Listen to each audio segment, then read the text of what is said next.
Hello everyone, so myself Jyoti Sahu and I am a second year MBBS student at GMARS Medical College Gandhinagar.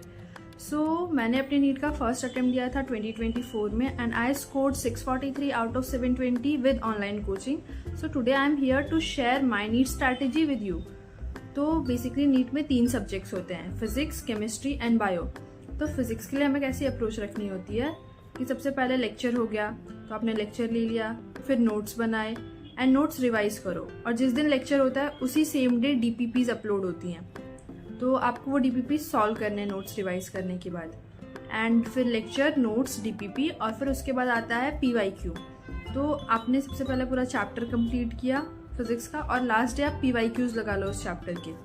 तो this is the approach for physics. अगर किसी को module solve करना है तो पहले वो ये 4 चीज़ें कर लें एंड देन ही मॉड्यूल सॉल्व करें, क्योंकि मॉड्यूल सॉल्व करने में बहुत टाइम जाता है। और आप नोट्स रिवाइज कर रहे हो, डीपीपी सॉल्व कर रहे हो और पीवाईक्यू कर रहे हो, तो उसमें ऑलमोस्ट 300-350 क्वेश्चन तो होते ही हैं, क्योंकि आपको क्लास में 100-150 क्वेश्चन करा देते हैं। डीपीपीज में भी ऑलमोस्ट 100-150 क्वेश्चन होते हैं एंड पीवाईक्यूज के 40-50 क्वेश्चन ले रहे हैं, तो 350 क्वेश्चन ऑन एन एवरेज हो जाते हैं। तो मेरे हिसाब से इतना इनफ है। बट अगर आपको और प्रैक्टिस करनी है तो फिर आप मॉड्यूल सॉल्व कर सकते हो।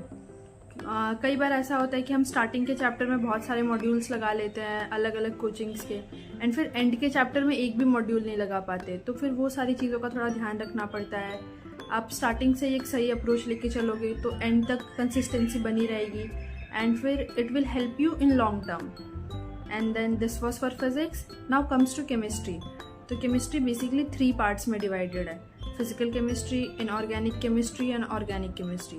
तो फिजिकल केमिस्ट्री जो होती है ना, वो समवट फिजिक्स की जैसी होती है। तो उसमें भी लेक्चर देख लिया, नोट्स बना ली एंड देन फिर डीपीपीज कर लिए, और जिस दिन चैप्टर कंप्लीट हुआ उसकी शाम को आपने पीवाईक्यूज कर लिए। This is for physical chemistry.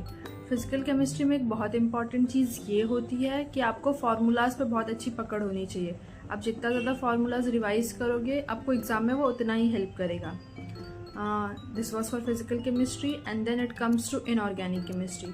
तो बेसिकली इनऑर्गेनिक केमिस्ट्री की जो अप्रोच होती है वो बायो की तरह होती है। आपने लेक्चर देखा, नोट्स बनाए, आप नोट्स बहुत बार रिवाइज करो, क्योंकि इनऑर्गेनिक केमिस्ट्री बहुत ज़्यादा फैक्ट बेस्ड होती है, बहुत सारे डेटा होते हैं उसमें, एंड कई बार एग्जाम में सीधे सीधे वही क्वेश्चन पूछ लेते हैं कि बता दो ये चीज़ जो है वो किससे बड़ी है, मतलब इसका न्यूक्लियस या इसके एटम का स्ट्रक्चर कौन से दूसरे न्यूक्लियस या कौन से दूसरे एटम से बड़ा है।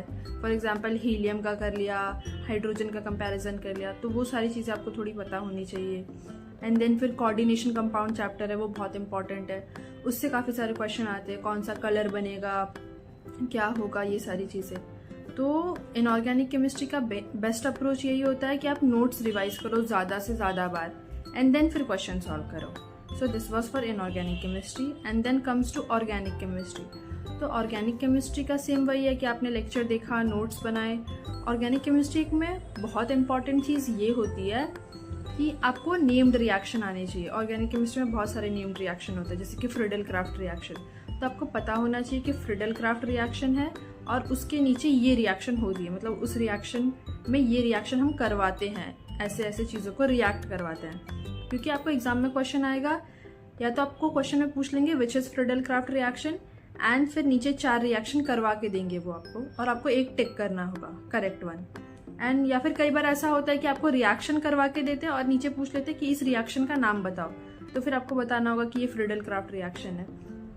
तो आपको नेम रिएक्शंस तो पता होने ही चाहिए, एंड फिर आपको कुछ रिएक्शंस के मैकेनिज्म पता होने चाहिए, कुछ स्पेसिफिक रिएक्शन के, क्योंकि वो एग्जाम में सीधे सीधे पूछ लेते हैं कि ये रिएक्शन हो रहा है, इसका सेकंड इंटरमीडिएट बताओ। तो इंटरमीडिएट बताने के लिए आपको मैकेनिज्म आना ही चाहिए, तो ही वहाँ पे आप इंटरमीडिएट बता पाओगे। तो फिर मैकेनिज्म आना चाहिए, नेम्ड रिएक्शन आना चाहिए। इसके लिए बेसिकली आप जितने बार नोट्स पढ़ सकते हो पढ़ो, जितना याद कर सकते हो करो, शॉर्ट ट्रिक्स बनाओ। एंड अगर आपको इसमें कोई हेल्प चाहिए हो तो आप मुझे कमेंट सेक्शन में बता सकते हो, मैं आपको शॉर्ट ट्रिक्स बनाने में हेल्प कर सकती हूँ, या फिर मैं अपना तरीका शेयर करूँगी मैंने कैसे बनाए थे। So this is it. And then it comes to bio. तो बायो का बेसिकली ऐसा था कि आपने लेक्चर्स ले लिए, आपने नोट्स बनाए एंड देन नोट्स रिवाइज किया, and then it comes to NCERT. NCERT आप जितने बार पढ़ सकते हो उतने बार पढ़ो, क्योंकि एनसीईआरटी से लाइन बेस्ड क्वेश्चंस आते हैं। कई बार आपकी अंडरस्टैंडिंग बेस्ड क्वेश्चंस आते हैं, तो सिर्फ आपको पढ़ना नहीं है, उसको समझना है, क्योंकि वो अप्लाई करके क्वेश्चन बना देंगे कि ये चीज़ ऐसे है तो बताओ फिर इससे जुड़ी ये वाली चीज़ कैसे होगी। तो आपको पढ़ना भी है, समझना भी है। और एक सजेशन मेरी तरफ से कि आप एनसीईआरटी के जितने रीडिंग कर सकते हो करो। स्टार्टिंग में आपको ऐसा होगा कि ये चैप्टर 15 पेज का है, 20 पेज का है, 1 घंटा लग रहा है, 1.5 घंटा लग रहा है, पर आप जितने बार पढ़ते जाओगे आपकी स्पीड बढ़ती जाएगी एंड फिर टाइम उतना ही कम होता जाएगा। So this will help you a lot, क्योंकि इसकी वजह से मुझे बहुत हेल्प हुई थी। तो I will suggest you this. And then it comes to test.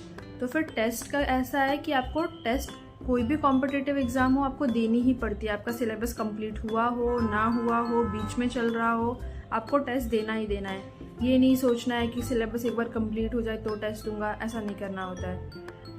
और टेस्ट का एक और चीज़ ऐसी होती है कि आप ब्लाइंडली टेस्ट मत दो कि ये सीरीज़ उठा ली और उसका टेस्ट दे रहा है, फिर वो कोचिंग का मॉड्यूल उठा लिया टेस्ट मॉड्यूल और उसमें से टेस्ट दे रहा है, ऐसा नहीं करना है।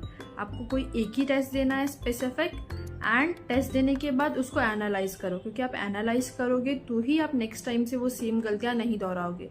And this is called growth. आपको अगर ग्रोथ चाहिए तो आपको एनालाइज करना ही पड़ेगा। एंड फिर test is very very important, क्योंकि आपको वहाँ पे जाके एमसीक्यू ही सॉल्व करने एट द एंड, तो आपको उसकी प्रैक्टिस होनी चाहिए। And this is it from my side. अगर आपको कोई डाउट हो तो फिर आप कमेंट सेक्शन में डालो and I will be answering it, and follow for more such content.